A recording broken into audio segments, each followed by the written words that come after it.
right. All right. Hey, everybody. We are back with this is week three, isn't it? Of curious conversations on authenticity.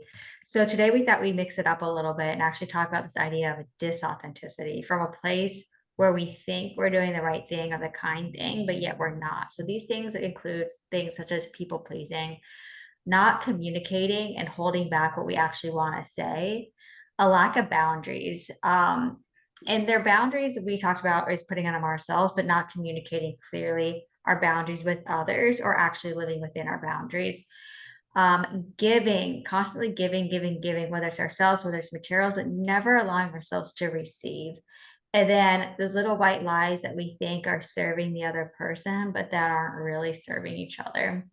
So, as a reminder, I'm Emily, and I call myself a neuromanifestation coach where I combine the power of our subconscious mind with this aspect that we call manifestation, or rather goal achievement, from a different lens.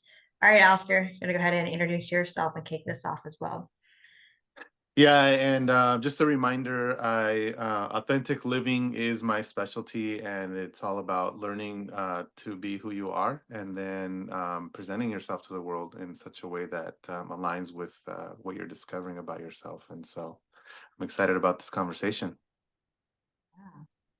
So, I want to ask you, which one of the disauthenticity categories do you want to actually start talking about, or the one that you see your clients fall into the most? I mean, I've seen, I think all of those. Probably the one that stands out is the people pleasing, the saying I'm sorry. I hear that a lot. And I started hearing this like, geez, I don't know, maybe 10 years ago, where it was just a constant people would just apologize for nothing. And I don't know if you've had that same experience.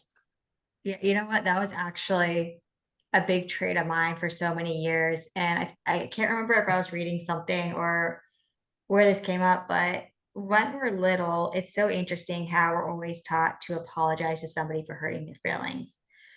Now, I think it was actually a podcast I was listening to. And what's interesting about this is that we actually can't hurt anybody's feelings, it's all their perspective. But yet, that teaches us in two different ways. That teaches the other person that they are a victim to other people's actions. It prevents them from taking on the perspective or make meaning of their lives. The other part of it too is that we feel responsible for other people's response to us, their feelings, their things. And it's like we can't be responsible for that. We can only be responsible for ourselves.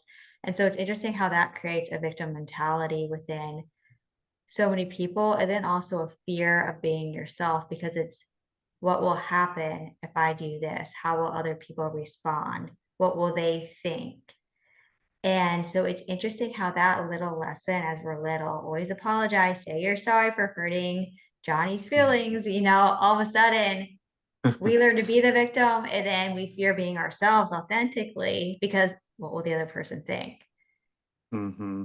Yeah. So it's Yeah, nice. no, everything you said really makes a lot of sense in the things that I've seen in people, myself including, right? I don't. So when I personally share a lot of this stuff, I don't exclude myself. I'm part of this process, and I've been through a lot of this, and I'm still going through a lot of this.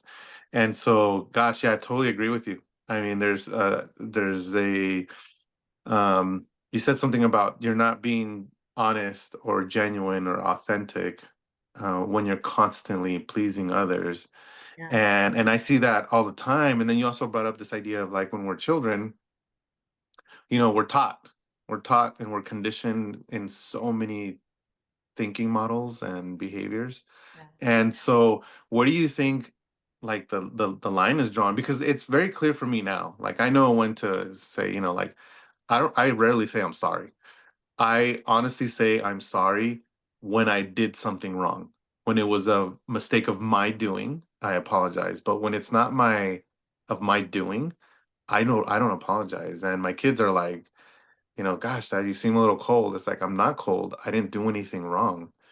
And if I feel like I did something wrong or somebody shows me that I did something wrong, then of course I'm going to apologize. I have no problem apologizing, but I don't do it like every second of the day. So like where do you draw the line, I think, when you're raising kids, as you were saying, where they, where they don't learn to be conditioned to say they're sorry for everything. And Mhm. owning things, that was the most powerful thing. I'll ask that second question, but like, Yeah. and not owning other people's emotions, right? Yeah. Yeah. It's interesting because sorry has lost any type of true meaning or genuinity. Is that word, Mm-hmm. genuinity? It's interesting because I just wanted to look up the definition of sorry, and it, as an adjective, it describes feeling distressed, especially through sympathy with somebody else's misfortune, feeling regret. So I think something is when we look at sorry, what I love what you said was we're not sorry for owning our actions that we took. And so I think this goes back to this idea of like communication. If like when I look back to the times in work, for instance, when there's a disagreement or something between two people, we're not sorry. We're how did you perceive this? Why did you act the way you did? So it's not saying you're sorry because you didn't do anything wrong. What it is saying is this is the reason I acted the way I did. And how did you perceive that? How did we both come to this situation? So it's interesting because that actually comes back in this idea of communication.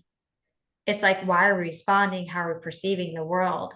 It's not sorry is to be that, but what you said is like when you're genuinely sorry, it's that feeling regret for the action that you did take and saying, oh, I didn't consciously choose, or I did consciously choose that action.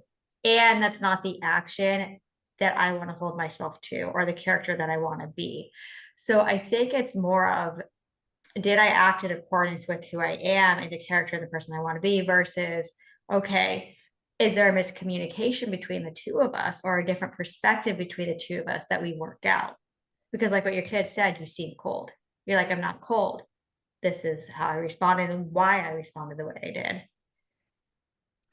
Yeah, yeah, and so how like right? It's how do you like help a child? I think something you mentioned that I love, love, love, and it's like my favorite topic right now because I've dove into like in depth, which complements authenticity is ownership and this idea of ownership. And so when you own something, right, a piece of property, you have some documentation that states like, hey, you're the owner, so you're in charge of what happens to that. And so you either take care of the property, you rent it out, whatever the laws allow you to do. And there are conceptually, there are things that we get conditioned to own that are not ours to own. And people's Yes. emotional, resilience or distresses, they're not mine to own. That's theirs to own. Yeah. I may do something based on what you said. Like I love this idea that I may do or say something, or I may look a certain way to someone Yeah. that triggers them, and Yes. that's what causes their emotional, Yeah. experience. But I don't own that. That they own it. I own my own. When somebody like ticks me off, I have to check myself and say like, gosh, where's this coming from? Why am I feeling like this? How do I calm myself down? How do I do Yeah. this in a healthy way? But I don't say like it's your fault you made me angry. And I used to hear my kids say that a lot, and I had to teach them like you're responsible for your own emotions. Like you own them. Those are yours, not someone else's. Yeah, I mean, I'm right there with you where I've always had to say, why am I reacting the way I am? What am I making this mean? What do I make it mean about myself? But when it comes back to the idea of the kids, I think there's two things. It's teaching kids how do you communicate or how do you explain, teach them how to understand why they're Mm. reacting the way they're reacting. And I completely blanked out on the second one, but when we start teaching kids simply to say, okay, well, there's a situation that we had. Can you guys explain why you reacted that way? Why did you, Johnny, hit your sister? Why did you hit your sister? And then, or they said something. Well, why did that upset you, Sally? And Mm. then, so when they can start explaining it to each other, it's nobody's fault. It's just like, I don't appreciate that. So now they get to learn how to say, their perspective or how they perceive something or communicate more with people rather than taking on a victim role or believing they're at fault for something. Now, there comes that next level. If they do hit somebody, then it's kind of like, did you want to act that way? Is that how you want to show up? That's a separate conversation with that. But it's having these open, honest conversations. Because I remember I've been babysitting since I was 11. And it's interesting because for some reason it's always like 4 kids, but one of the families had 3 boys and a girl. And so the boys, playing together. And when kids play, somebody's going to push buttons because they like pushing buttons. It's when you're a kid, you're testing the boundaries of everybody around you. And it's just like one after another, they just kept coming up to me and arguing. And I just looked at them and said, do you guys want to play together? They said, yeah. I said, well, then go figure it out. 5 minutes Mm, later, they're fine because they know how to work together. Kids have that innate mhm. ability to work together. Or we as parents are looking to us to almost give them that permission to go do what they already know to do. Because another instance is like one of the boys, I mean, just dysregulated in the situation and just at it, you can tell between being super tired and things like that. I just looked at him like, do you want to go up to your room? He goes, yeah. So I'm like, okay, just come down when you're ready. All right. Up there for like 2 hours playing. And the thing is, like, they know what they need to do, but they almost need permission to go do what they need to do. Yeah, So yeah, they look to us to understand how should I be responding. Like this is kind of their innate thing, but they're always taught to that. And it's an innate thing to look up to somebody who's older than you or their caregiver to kind of make sure what they're going to do is going to be safe. It's going to be accepted. They're going to be fine if they do that. So how do we be that example as well through our actions? yeah, I know. I think that's a great model, actually. If those listeners are kind of like trying to target something, I think it's a great model to be able to, in a safe space, create dialogue between two individuals Yeah. where these are coming up, these things, right? And you can use that model in children and also in adolescents and adults because we do the same thing. I've done this experiment several times with when I do facilitating and I do it on communication. Well, we'll do something where they're not facing each other, they're back to back, and then one of them has a picture of something, and then they have to describe that picture. The other person draws it, and then they get to see how close that picture looks to the original, the one that was drawing it. And it is hilarious Oh, the that amount of is times. so good. Oh, I It's just like funny that. going back to communication because I'm Yeah. hearing communication from you, like you've mentioned it a few times. And I think, okay, this is always important, Yeah. but this is linked to kind of like what we're talking about, authenticity, and then thinking that we are and then we're not. Yeah. um and that's one of the things is apologizing is verbally communicating.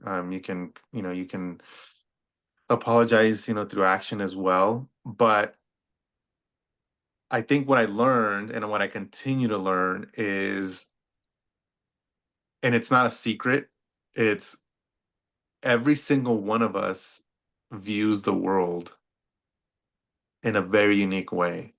Yeah. And how we communicate how we view the world is rarely aligned perfectly, if ever, to somebody else's.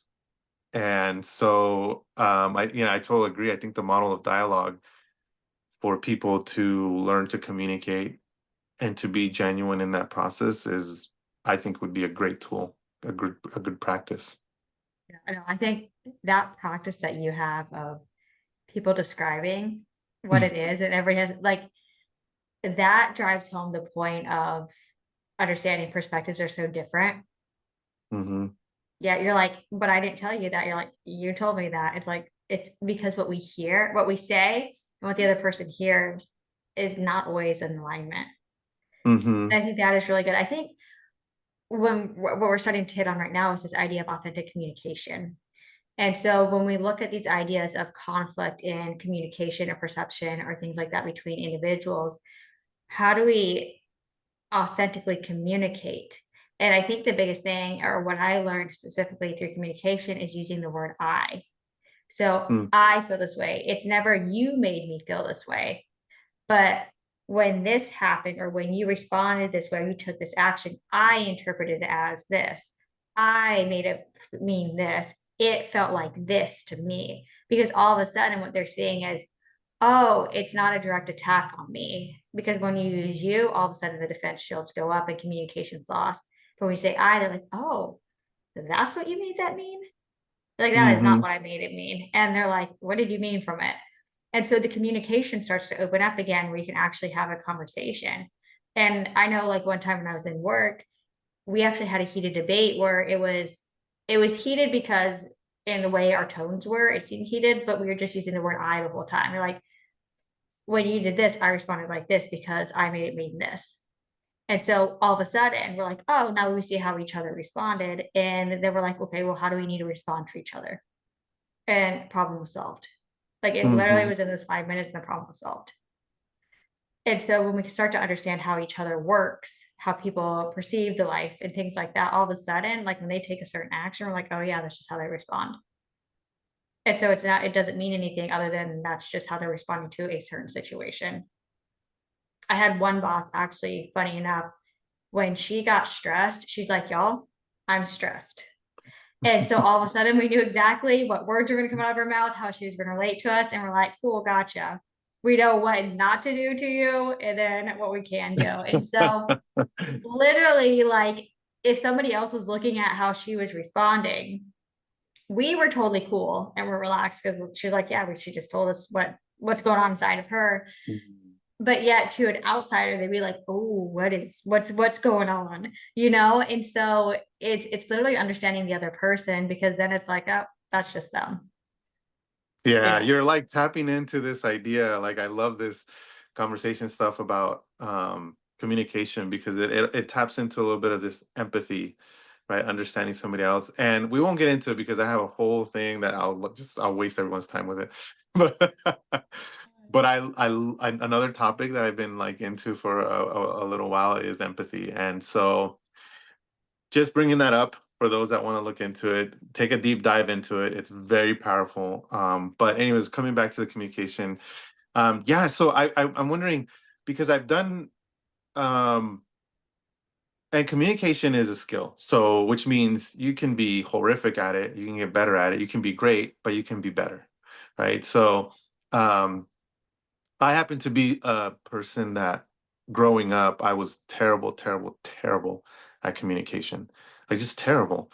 I wasn't a mean person. I wasn't like it's just terrible communicator, saying things at the wrong time, not reading the room well, not listening. Just kind of throwing what was out there, in my mind. So a question for you is I've used that practice that you were mentioning, right? I feel like this, or I'm thinking this, and which I think is extremely beneficial to be authentic. And you mentioned authentic communication. I've also flipped it, and I've done it a lot. It seems to work extremely well, but I don't know if you've seen this where I help somebody else be authentic, not not because I know them, but because I put it back on them. So I'll give an example. I was a teacher for adults in the allied health for some time. It was for several years. And when you are in that position of teaching, you with adults, right? They're wonderful people, but they're struggling with certain things, and then you're the reason they're not doing Yeah. well in class. Ooh, okay, okay, okay, okay, okay. so so then a lot of times I had the experience where in the beginning they would come and then they would say like, hey, you, and then I would say I, not me, I wouldn't do this, I'm this, look at what I'm doing or whatever, and it didn't go well. And over time something caused me to flip it in this authentic communication practice where it went from like, hey, hold on, so what are you struggling with? And then they would say, okay, so where does that come from? What do you want to achieve? Yeah. What do you want to get to? And does that align? Is what you're doing align with? Because I'm not part of this equation. I'm just in this experience with you, but I'm not studying for you. I'm not taking tests for you. I'm not, having the challenges in your personal life that you're having. You're having them. So I'm letting you know, right? What are you going through? What do you want to change? How would that feel? Do you want to try something? I can be here to listen, but I'm not going to tell you what to do. You already know what's expected. So it's no point in going over that unless you want to. And so it kind of caused them to then start saying, well, I like what you were saying earlier, right?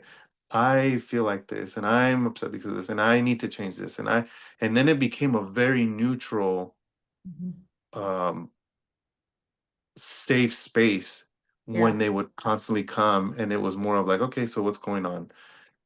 Have you seen that? Have you I think, yeah, I think where this works in two different ways is what I was thinking is the level that I was at was almost like the level above that. Because in order to be Mhm, able to say I and have that conversation with others, you have to be at a place where you've taken responsibility for your life, like radical mhm, responsibility. And we have been conditioned by society to blame others. But then I think the other aspect of it, especially as you're talking about your adult students that you're working with, is that sometimes we've been so ingrained to have a shield up mhm, that they're just responding to those traumas, those triggers, those things like that. And when all of a sudden you're like, hey, I see you as more than what you're responding as. And I mean, this is great for kids too, those that like act out or, things like that are super quiet. It's like, hey, what's going on? Let's chat about what's going on because all of a sudden you're telling them that the situation that you're responding to is not the actual situation you're responding to. There's something underneath. And so when you can say, hey, what's going on? People are like, wait, you care about me? Oh, wait, you can mhm, see beyond the shield that sometimes unconsciously they don't even realize that they're putting up. And so it's another way of, in a way, it's a different level where we're saying, I see you for beyond the image or the mask or something that you're wearing. So like what you said, you're putting them back into their authentic state by revealing that mask, by being empathetic, by saying, I see that this isn't really who you are. mhm. Yeah. Yeah, no, that makes sense because again, there's no name to it. I've used it a lot, Yeah. and I've told people, like, hey, I give it back to them. I give it back to them, and I think it links with ownership, which is why I love that topic. Is who owns this? Like who's owning this experience? Whose experience is it?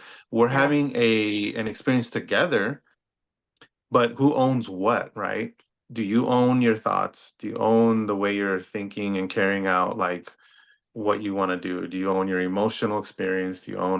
Are you owning that? And I think that's, if I were to give it a name, I would say like it's ownership that leads to authenticity.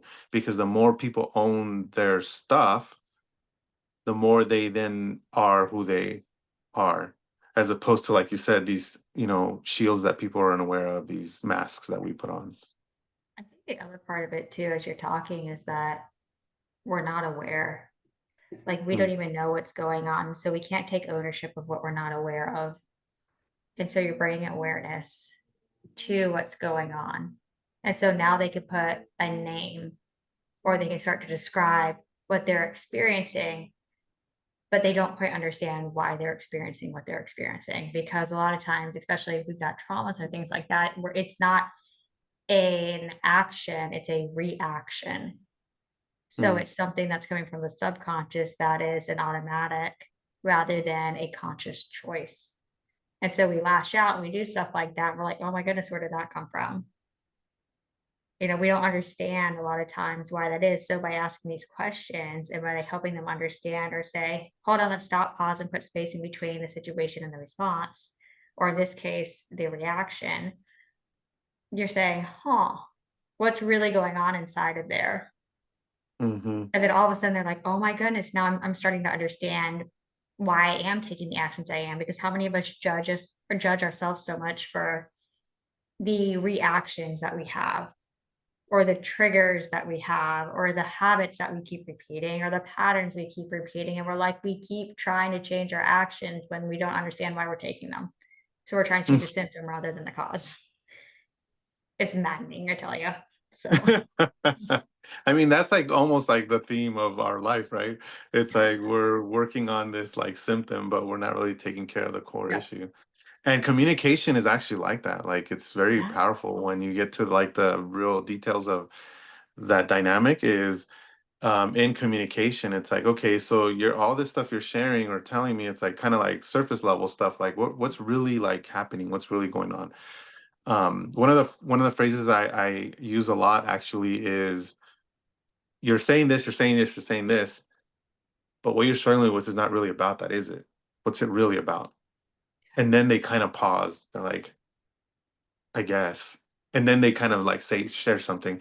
And again, I don't know if this is something that's supported through like science, or, but in practice, Yeah.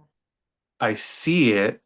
And even though I don't know who they are and their inner workings, Yeah. forcing them inward allows them to bring out who they are with more clarity, as opposed to me having that reactive interaction with someone. Yeah. And so I have to have my own journey of authenticity. Mm. But I feel like this is a way to facilitate someone to start their own journey of authenticity. Yeah. It's that whole idea of like the seven whys. So if you ask why is that important to you, you keep going why to get to those layers, or we see the iceberg. But it's interesting, like, because when we look at our beliefs or something like that, well, what we see is that, well, we have the results in our life. Typically, we're taught that the results in our life are a result of the actions that we do or don't take. In a sense, physically, that's correct. But what drives our actions?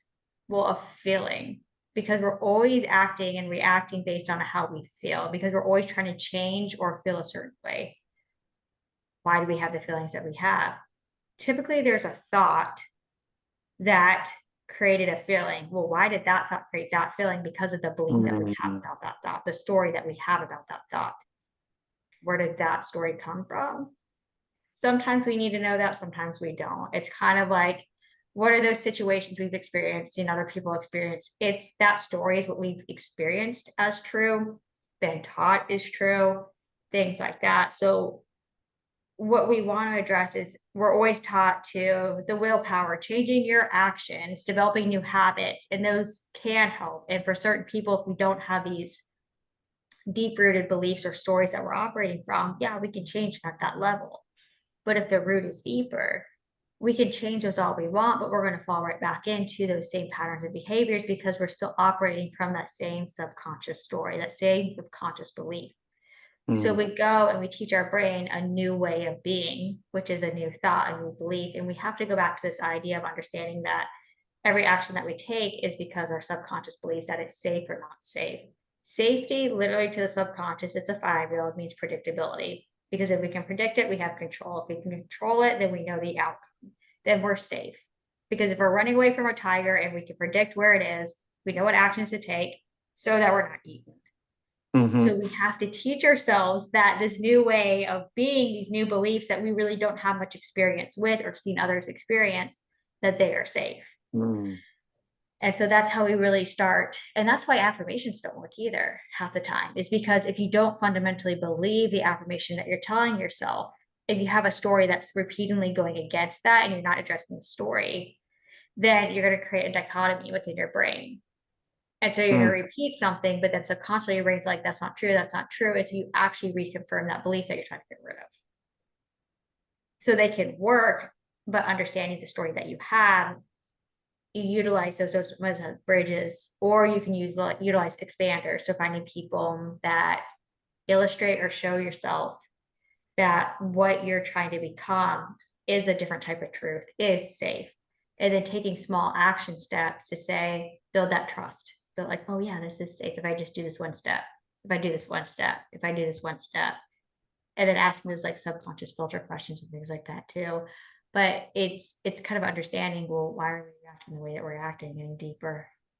So yeah. As I was hearing you speak, I'm wondering if there's a threshold between the subconscious and the conscious, because there's some exchange, there's some interaction to a large degree, but we know, right, that in neuroscience, that the more we repeat a thought, the more neurons develop, which makes it a stronger than, yeah. conscious process. And I'm wondering if there's like a threshold between this idea of affirmations concept, right? Um, and the conscious neurology, Yeah. where the subconscious says like, okay, I guess you win. Yeah. So it's interesting because if we look at a subconscious belief, how it's programmed in, it's a thought that's repeated continuously. The key though is not just repeated continuously, but with an emotional intensity or an emotional belief or knowing that that is true. So that has that idea of a lot of times when people have a great faith in something, they have a Hmm. knowing, and the doubt that that's true is actually removed. So if you don't have doubt about what you're actually saying is true, and you continue to repeat that, your brain, your subconscious does not understand or differentiate between your internal reality and your external. It believes one's the same. So Hmm. if you can remove that doubt and have total faith or total knowing that what you're saying is true or the internal reality that you're creating is true, well, then your subconscious is going to adopt it Hmm. because we can teach it two different realities, one that's external, one that's internal. The key, though, like what you said, is you have to remove that doubt. You have to have that full belief in that knowing that, yeah, that's true. Yeah, that's true. Like I just know it's true. Yeah, and then your subconscious will be like, "Oh, okay. It's true. Now let me go find evidence for it's true." That's kind of like why we do those questions of like, "Why am I?" So the subconscious Yeah. filter questions like, "Why am I successful?" Your brain's like, "Well, let me go answer that question and figure out why we are successful." You know, And it starts to change like how we function, which is perspective very too. cool, right? Yeah. And then perspective over time. Yeah. No, that's I had a thought and I lost it. But it had to do with this idea of what you were talking about right now. It might come to me again, but yeah, no, that makes a lot of sense. I think there's a an interesting dynamic. I think science is still like going through a lot, Yeah. but what we do know, or at least what I've looked into, in like journals and what neurologists are saying, there's a lot more power in the subconscious than we think, Yeah. and the conscious is kind of like the tip of the iceberg. And somebody, I heard somebody say something like this the other day, which made like a whole lot of sense. They said something like the captain of the ship is the conscious mind, and then Yeah. everyone else that's operating the ship is the subconscious mind. And Yeah. so if you don't know what everyone's doing, right, you're not going to know how to navigate and resolve a problem when it comes up. So good. Yeah, I because if you love that understand how idea. it's that is so good. Because if you know what they're doing, then you can understand how to change it. Hmm. Yeah, Yeah, but what it's direction to go interesting. in. Yeah, it's interesting too, though, because if we go back to this idea of like that knowing, there are some people, and you'll see this in some very powerful business, people that have been very successful. They're like, I just make a decision and that's it. And so with the people are like, how do you just make a decision? They're like, it's just going to work out. They're like, I don't know how it's going. They just know it's going to work out. And so that's kind of almost that same thing with the subconscious. Like we're like, why am I this? And so we know that we are, we just don't know how. So it's interesting when we look at this idea of like manifestation. One of the big things that you see a conflict between some people is this idea of, okay, so do we take action or do we surrender? So the action is taking steps in your life to be the person. So acting from the character of the person that you want to become. The releasing and the surrender is how it's going to unfold, how you're going to get your vision. But you have that clarity. So taking that action to Mm, have that clarity and then saying, well, who's this person being to have that? And then the surrender comes with the how. It's like with those business owners. They're like, this is my vision. This is where I'm going. I'm not really sure how it's going to unfold, but I know it's going to work. I've made the decision to commit myself to making this work. mm, And so a lot of times it's a trial and error, and the path may not be smooth, but they're like, it's going to work out some way. I'm going to figure it out, mhm. you know? And I think so now to just from what you said right now, the last few seconds, Yeah. I remember the thought. This whole process is like it's very interesting because our nervous system has a job, right? It has a function. And probably communication is the most basic function, but that communication is intended for safety, right? It's for us to be safe in an organic system, right? Living organisms, we're interacting, we're having things that are safe and not safe, in our lives and inside of us. And so Emotions also have a function, right? They kind of are signals, similar, right? Maybe they have something to do with feeling safety. But when I heard you talking, this is the message that came to my mind, is that um, subconsciously, that whole structure and design is from ongoing experiences from the beginning, right? Of our nervous system being, designed. And so we create these patterns. And so now these patterns are set in place. Our conscious mind is telling us, oh, I want this, but then our subconscious side is no. What, and this may be so wrong, but in a lot of these things that I've looked into, and then when I heard you say it, is the emotional experience is what codifies the moving forward Mhm. with that pattern. So we have an experience, our nervous system records it, and then the emotion says like, "Hey, we're good. This is bad for us." Or, "Hey, we're good. This is great for us." And then moving forward, the emotion actually codified and validated whether it's negative or positive, because the True. nervous system doesn't know, but it validated the experience and says like, hey, this is what it is moving forward. And all of a sudden, moving forward, right? If I want to talk in front of a group of people, I'm horrified. I don't know why. I have all the message that I need. I have my notes, but I emotion is like my emotions are signaling like there's something wrong. There's something wrong, and it's reminding me that like, hey, something happened and it wasn't safe, and Yeah. we're letting you know again. And I don't know if that makes any sense. No, it does. So if we look at the very basic level, we're energetic beings. So if you look at the spiritual realm, you see like energy healing, things like that. But if we go to the chemistry side of things, we're proton, neutrons, and electrons. We're atoms. What are atoms? 99% energy. Nothing, Hmm. you Hmm. know? And so when we change a vibrational pattern, we change the structure because the patterning of these vibrations is actually what creates this material patterning. And so it's interesting because each emotion has a different vibrational state or a frequency. Some are much higher, like love and joy, and then like fear and stuff, and then apathy. So think about apathy. It's way at the bottom because when you're apathetic, you're like, it's one of the most dense Hmm. emotions. So you become very dense. And so when we have these very high energetic states, all of a sudden those really get us moving, those get us moving, those get us moving. And so when you attach that to a thought, all of a sudden that thought rings really, really clear because if you don't care about the thought, it's just there. Hmm. Like how like there's so many things that we say, nah. It's like one of the most dangerous things that we see in relationships, so like marriages or something.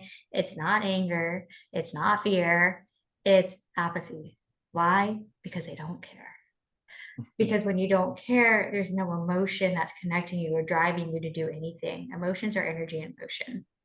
The more Hmm. energy that the emotion has attached to it, the more emotion that there's going to be. And so that's why if there's a higher energetic state, emotion attached to this thought, we're taking more energetic emotions or emotions with it. So, I mean, sometimes too, a lot of times what we can do with these thoughts in a way, if they're not serving us, is say, well, why does this even matter? Does it matter?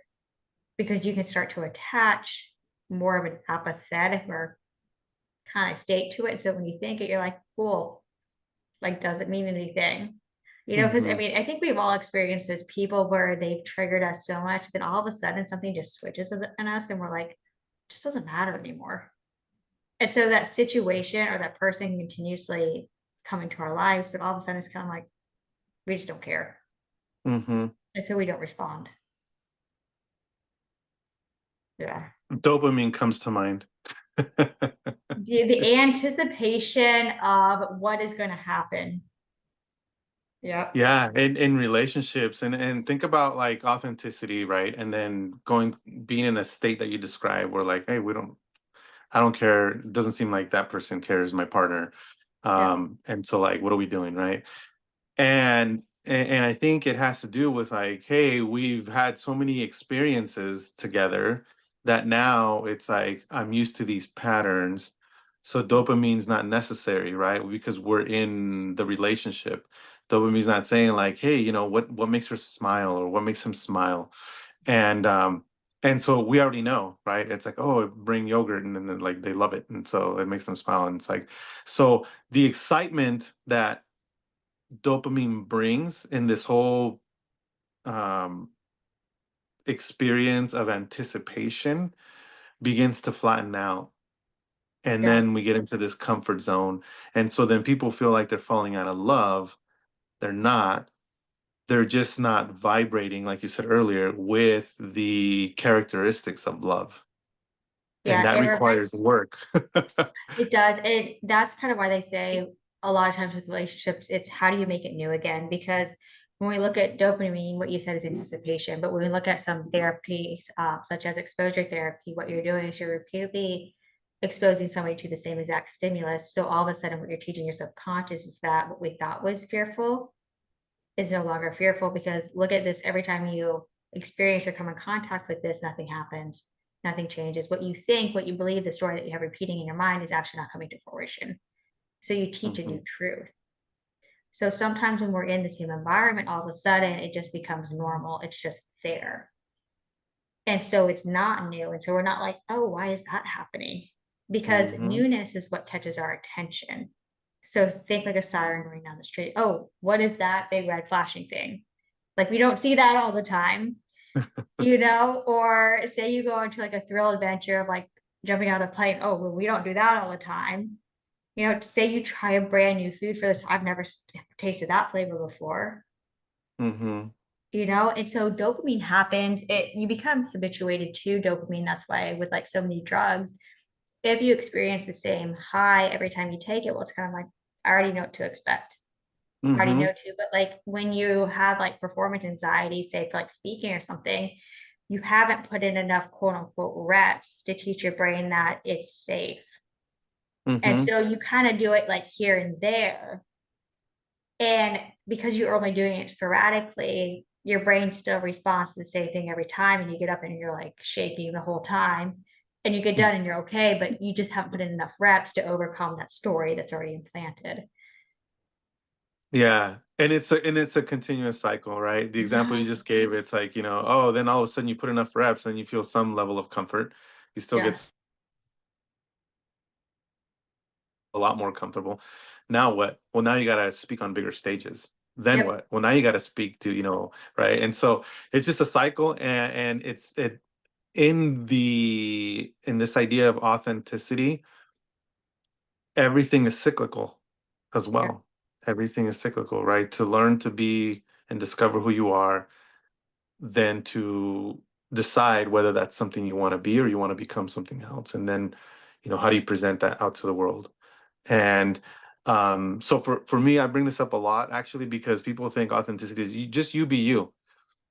But in the communication, right? And in the people pleasing, you're not just being you.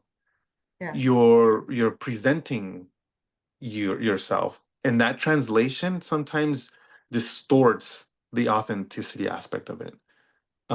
Because of attachment, right? We want to be like accepted and all that stuff. And so I say all the time with authenticity, people pleasing, it's not you, right? Communicating like we are talking about earlier, even the boundaries, right? That's if you're not communicating boundaries or if they're like too rigid or too porous, that's not you. The you is, holy cow, I just learned about myself, da da da. Yeah. And then how And am the I going to present situation. that to the world, right? How am I going to Yeah. present myself to the world now knowing this? How am I going to present myself? And so authenticity is a continuous process of learning how you function and then how do you present that to the world? And And each so situation too. yeah, yeah, and each situation, and not that you have to constantly be thinking about it, but with intention, right? Yeah. I used to hear this all the time and it's like life is just life. We don't have to be that serious. Calm down. But Oh, like if there's no intention in the areas that you want, yeah. you're just randomly like being shot from place to place. Yeah. It's that whole idea of mindfulness and awareness. Hmm. Mindfulness is just the idea of being aware. Yeah, because so many of us just go on autopilot. Yeah, no, it's interesting. But what I think what's interesting too is when you bring up that idea of when we look at different situations. So it's the whole idea that your freedom starts and ends where somebody else's does. because there are times and places in certain situations and certain social settings and things like that that we do act in a certain way in order to be able to interact with other people. Mm-hmm. Like when we're if we're able to actually work with other people and say create businesses or operate a peaceful society, well then in a way you could say we do suppress aspects of our authenticity in a way so that we can all continuously live together, because there may be some authentic traits within ourselves that aren't best suited for that situation. And this kind of reminds me of this idea of, I don't know if you've ever done like your astrology charts. So if you get a little bit more of the woo, you've got your sun, your moon. So we're all familiar with our sun. So like what sign are you? Like that's common. Mm-hmm. But we have these ideas of our moon and our rising. So the sun is kind of who we are, kind of like the essence. And then our moon is who we present ourselves to, or those most close to us. Our rising is who we present ourselves externally. Now, those can have different signs. So, who we present ourselves externally is actually sometimes different than who we present ourselves as internally. And then we can go in deeper where you have different signs in different houses, and different houses mean like your career or the way you learn and things like that. So, in a way, there isn't just one authentic self, Mm-hmm. there's multiple authentic selves within ourselves. So that's always an interesting topic too. But I think Yeah, I when think I that think of opens up a whole other thing too. can of worms right there. Right? So I think the question people would be asking where you're like, well, then how do I know if I'm authentic? And I think this is where I've come back to with how I work with people with coaching is we go based off of feeling. Does this resonate with you? Does this align with your values? Because that's ultimately who you are. If this is in alignment with you, if this resonates with who you want to be, and if this really is like if you're living out of your values, then you're most likely going to be aligned with yourself. Mm-hmm. Yeah. Yeah. No, and I saw as I was hearing you speak, is the thought that came to mind is like there's this idea I used to look into quite a bit, because it's funny how it just played out in different parts of life and Yeah. society. But like the gap, right? Like in education, right? There's a gap. Yeah. Here are the standards, and then where are you performing? How big is that gap? They Yeah. don't worry about the gap above because, Ooh, that's hey, you're good. doing well, right? But they're Yeah. worried about this gap, right? Because it affects performance moving forward. Yeah. And when I was hearing you speak, I think there's a gap between our emotional signals and then how our subconscious operates Yeah. that we're unaware of. Mm, And so, do they align, right? And is that a healthy thing? And is who I want to become align with that as well? Because it's hard to say like, well, especially when you're kind of new to this type of information, for people to yeah. say like, well, my emotions tell me all kinds of things. Like I feel this all the time and I feel this all the time. It's true. And it's hard because even when I was told, a long time Yeah. ago, it's like, well, you gotta understand your emotional states, and you know, and it's like, I don't know what that means. Like I have no clue what you're talking about. And so I think there's this idea where there's got to be something guiding so that you can eventually notice like, hey, this doesn't align with that. And principles I've learned, like values, right? Because you choose the values and then you identify the principles that are important to you. Yeah. When you solidify and define those, then when you discover something about yourself and then the emotional state, it's like, are these things aligned? What's off and why? Mhm. And do I want to continue? And yes, Yeah. I want to continue here. So then I got to figure out how to work with this, right? With my Yeah. subconscious, because it's not aligned with like this principle of service, for example. Yeah. Um, Yeah. I think that there's two things that kind of popped in my mind. I think it's this idea of what you were saying is that um oh, they both just lost it. I lost both of them. Oh no. Oh, that's terrible. They that's were okay. they were they were good too, but that's okay. Alignment. Well, it's I think the first thing is working with emotions. So we don't always have to understand our emotions because sometimes understanding comes from doing. So sometimes it's how do I move with this emotion? So I'm feeling this, Mm, but then how am I able to continuously feel this while also moving in the direction that I want to become? Because I think also too, and this is where it was coming from, is I've heard so many times working with clients, I just want to be back at this is back like when I was working with weight loss. I want to be back what I weighed like when I was 20. I'm like, why do you want to be that person again? Don't you want to be a different version of yourself? And so as we are talking about this idea of authenticity, I think we also have to remember too that sometimes it's not finding our authentic self, but creating it.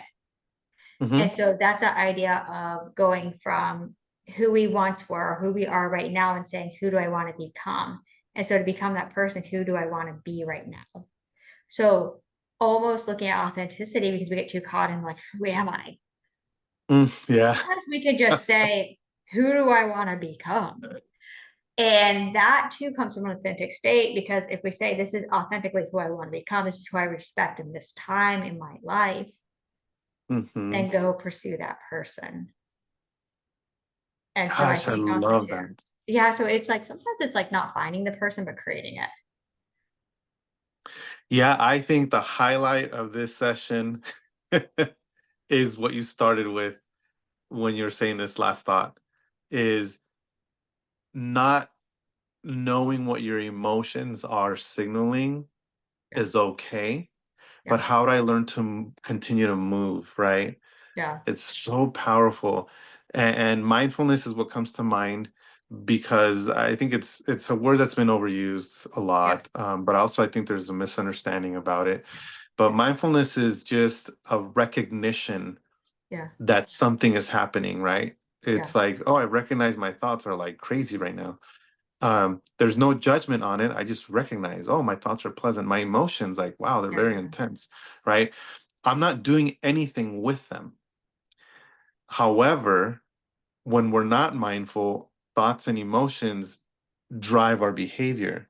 So yeah, I think it's so powerful. If there's something to take away from this session for the listeners, is your emotions are signals. They add color to your life. But when you don't understand them, that doesn't mean stop your life.